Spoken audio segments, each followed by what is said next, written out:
오늘은 신혼의 기쁨이란 제목으로 말씀을 참고합니다. 이제 아가서가 1장부터 오늘 4장까지 이제 이어졌는데 왕과 술람미 여인이 이제 첫사랑이 시작이 되고 이제 만남이 깊어지면서 지난 장 끝부분에 결혼식을 했다고 그랬어요. 그리고 이제 결혼을 한 후에 오늘 4장은 사랑의 절정입니다. 그래서 신혼의 기쁨을 나누고 있어요. 근데 특히 이제 오늘 이 한 장은 신랑의 고백이에요. 신랑이 아내로 맞이한 이 신부가 볼수록 너무 좋은 거예요. 그래서 하여튼 신랑의 마음과 또 입으로 할 수 있는 고백을 다 하고 있습니다.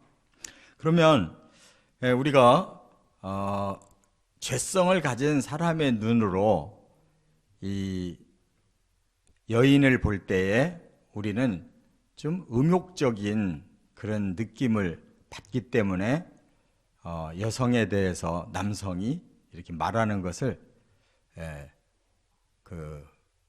요즘에 그 성폭행이라고 말을 하고 추행이라고 말을 하잖아요. 근데 성경에서는 지금 이 모든 단어가 그러한 시각으로 보면 이건 완전히 그보다도 더 심한 그런 용어예요. 그러나 그것은 죄성을 가진 우리 인간들의 눈으로 보는 해석을 하면 그건 너무 추한 것이고, 우리가 죄가 다 소멸된 상태로 죄성이 없는 상태로 본다 그러면 하나님은 이 세상의 모든 피조물 중에 가장 아름다운 모습을 여인에게 주셨어요. 그래서 이 세상에 가장 아름다운 것을 봤다 할지라도 여인에게서 나오는 그 아름다움에 비할 수가 없다는 거예요.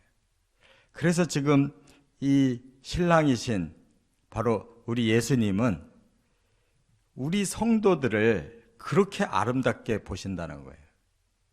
그래서 그 표현이 우리 사람은 사람의 눈에 보이는 대로 아름다움을 표현하듯이 지금 성경이 그렇게 표현을 주고 있는 것입니다.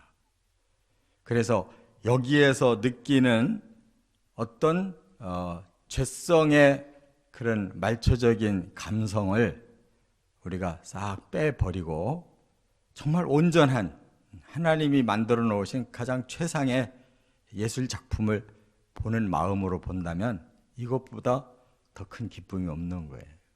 우리가 거기까지 성숙해져 가야 될 줄 믿습니다.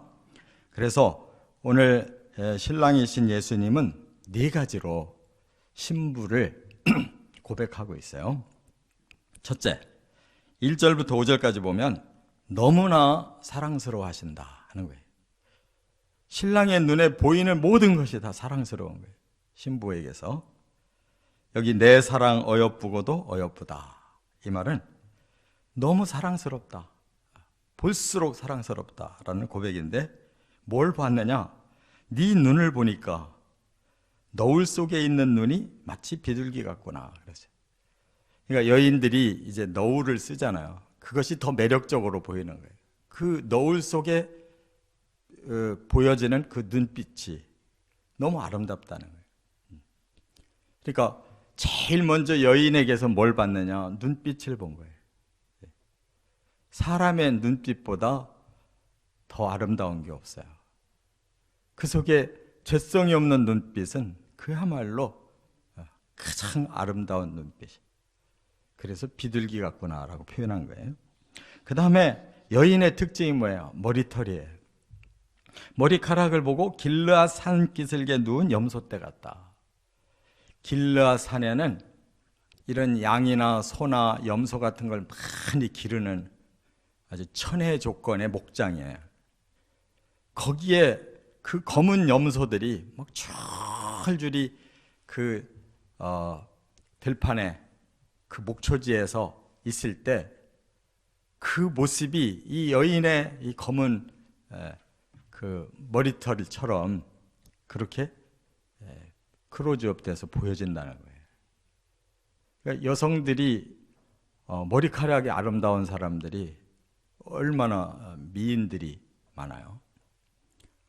또 세 번째는 이를 봤어요. 이빨을 보니까 양털처럼 희다 그랬는데 뭐라고 표현하냐, 목욕한 양, 거기다가 털을 예쁘게 깎아준 양, 거기다가 너무너무 주인이 이뻐하는 쌍태까지 낳은 양. 그러니까 그 이가 하얗고 쪽 고르고 그냥 너무너무 이쁘다는 거예요.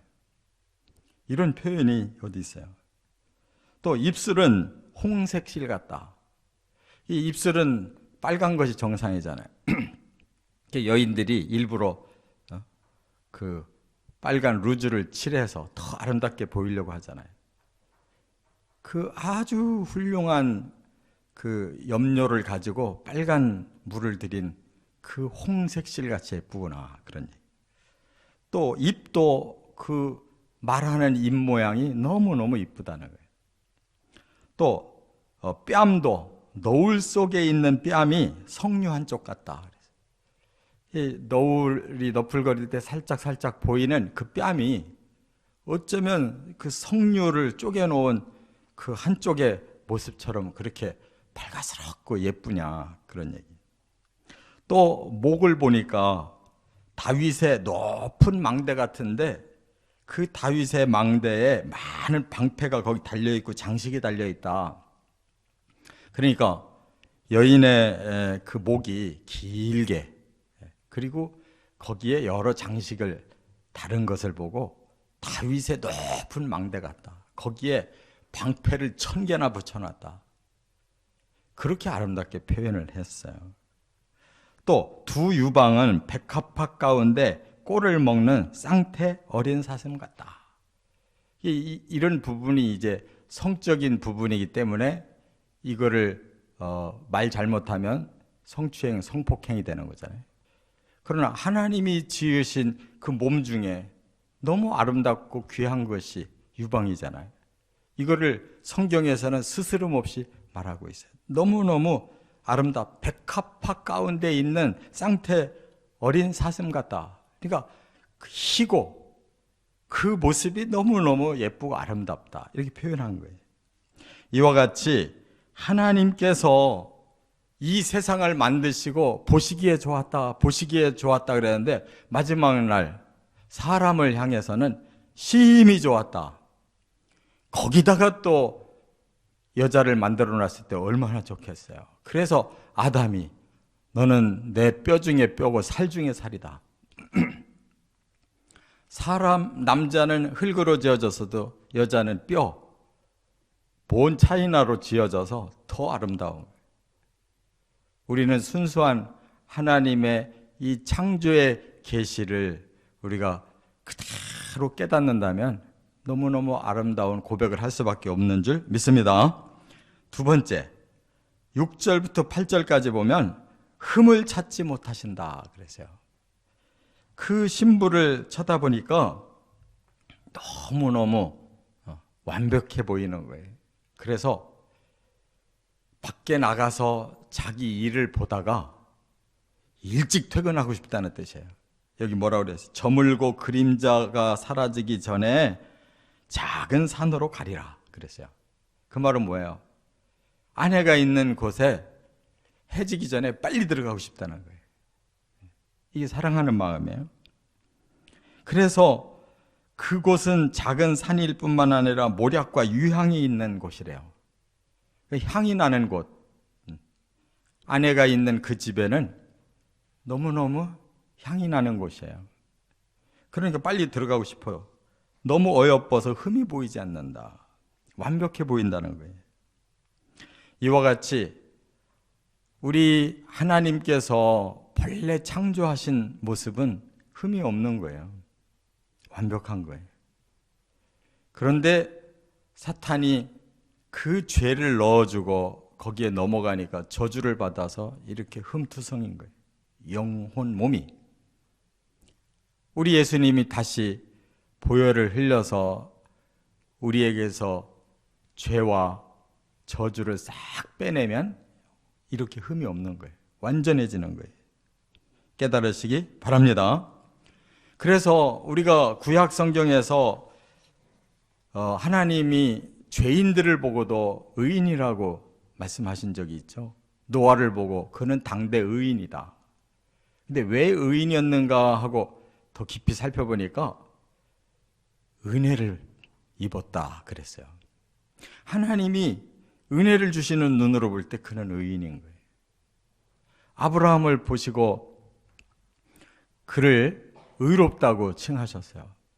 왜 그런가 보니까 하나님이 그의 믿음을 보시고 의로 여기셨다 이렇게 말씀했어요. 오늘 우리들에게는 뭘 보시고 의롭다고 하실까? 너는 흠이 없다고 하실까? 십자가를 향한 순종을 보시고 아, 너는 흠이 하나도 안 보이는구나. 이렇게 주님이 보실 줄로 믿으시기 바랍니다. 그래서 여기 보니까 8절에는 이렇게 말씀해요. 레바논에서, 아마나에서, 스릴에서, 헤르몬 산꼭대기에서 그 사자가 있고 표범이 있는 산에서 내려와라 그랬어요. 그 말은 뭐예요? 너무너무 아끼고 있기 때문에 조금 더 위험이나 다른 어려움이 없기를 원하는 마음에. 그래서 너의 흠이 어디서라도 생기면 안 된다. 그게 바로 데살로니가 전서 5장 23절에 이런 말씀을 했잖아요. 영과 혼과 몸이 우리 그리스도가 강림하실 때까지 보존되기를 원하노라 그랬잖아요. 그 마음과 똑같아. 우리 주님이 이렇게 의롭게 해놓은 우리를 예수님이 다시 오시는 그날까지 그대로 보존되기를 원한대요. 할렐루야. 세 번째, 9절부터 11절에는 마음을 다 주신다고 그랬어요. 우리 주님은 신부를 위해서 몸도 주셨고 마음도 주셨어요. 그래서 내 누이 내 신부야, 이 말은 친밀함을 의미하는 거예요. 신부도 사랑스러운 이름이지만 내 누이 그러면 피를 나누는 관계, 더 가깝다라는 의미예요. 내 마음을 빼앗았구나. 이 말은 그냥 쏙 빠지셨다는 거예요. 이 공동 번역에는 넋이 나갔다 그랬어요. 나는 너 때문에 내 넋이 나갔다. 그 정도로 우리를 사랑하시고 그 정도로 모든 걸 주고 싶어 하셔요. 신부의 눈길만 봐도, 신부의 목에 구슬만 쳐다봐도 어찌 그렇게 아름다운지 포도주보다 더 진하고 모든 향품보다도 더 진하게 느껴진대요. 매력에 푹 빠졌다는 거예요.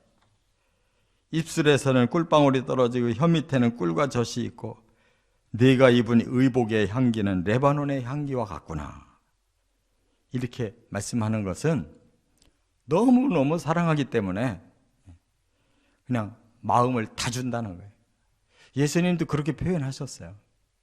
요한복음 13장 1절에 보면 이제 십자가 지실 때가 다 됐다는 걸 아셨어요. 6월절이 다가온다는 걸 아시고 자기 사람들을 사랑하시되 끝까지 사랑하셨다. 이게 그거예요. 예수님이 몸만 줄 수가 있는 게 아니잖아요. 마음을 줘야 몸을 주지. 십자가를 지실 날을 앞두고 예수님은 자기 사람들을 끝까지 사랑하셨대요. 모든 걸 다 주신 거예요. 할렐루야. 끝으로 네 번째, 12절부터 16절 비밀을 나누신다는 거예요. 신랑과 신부 간에는 깊은 신비로운 비밀이 있는데 그것을 완성시켜서 다 주겠다는 거예요. 여기 보니까 신부에게 처음 표현이 이렇게 말해요. 너는 잠근 동산이고 덮은 우물이고 봉한 샘이다 그랬어요. 동산이 잠겨 있으면 되겠습니까? 우물이 덮여 있으면 되겠어요? 샘을 봉해버리면 되겠냐고요. 근데 너는 현재 지금 그렇게 감추어져 있다는 거예요. 그것이 아끼는 말일 수도 있지만 아직은 미완성이라는 거예요. 그런데 그 뒤에 보니까 그 신부에게서 나오는 이제 고귀한 열매를 너에게 먹게 하겠다. 그러려면 어떻게 해야 되겠어요? 동산이 열려야 되겠죠. 우물이 벗겨져야 되겠죠. 샘이 흘러야 되겠죠. 그래서 끝에 뭐라고 그랬어요? 동산의 샘, 생수의 우물, 레바논에서부터 흐르는 시내가 너에게 모든 열매를 주게 해서 북풍이 불고 남풍이 불어서 그 향기가 날림으로 네가 그 열매를 다 익은 걸 알고 다 따먹게 해주겠대요. 그러니까 하나님은 우리를 처음부터 동산 주시고 생명의 우물, 샘솟는 생명을 우리에게 주시려고 했는데 그게 다 잠겨져 있고 덮여져 있고 감춰져 있는 거예요. 그러나 이제부터 결혼한 신부에게는 그 모든 비밀이 다 풀려지고 다 완성될 거다. 그래서 온갖 여기 가장 세상에서 아름다운 나무와 그 향료를 다 설명했는데 석류나무, 과수, 고벨화, 나도풀, 번홍화, 창포, 개수, 유향목, 모량, 침향, 이 모든 구체적인 나무 이름이 세상에 가장 귀한 나무들이에요. 가장 우리로 말하면 값비싼 것들이에요. 그것이 그 동산에서 다 피어나서 열매를 맺고 향기를 발하니까 하나님이 북풍도 불어라 남풍도 불어라 막 이 향기가 널리 전해져 가지고 그냥 신부가 올라와서 다 따먹게 하겠다. 그 열매를 다 먹게 하겠다는 거예요. 신부를 위해 주겠다는 거예요. 할렐루야. 우리가 바로 그 나라를 향해 지금 가고 있는 거잖아요. 이제 예수님과 손잡고 그 나라를 가고 있는 거예요. 지금은 잠겨 있어요. 덮여 있어요. 봉해져 있어요. 다니엘서에도 그랬잖아요. 이 비밀의 말씀이 때가 될 때까지 덮여 있어야 된다.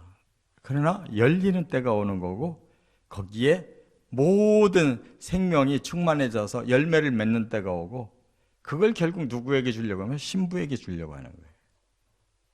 바로 저와 여러분에게 이 비밀의 계시가 풀려져서 그 동산까지 도달하여 그 열매 먹을 수 있기를 주의 이름으로 축원합니다.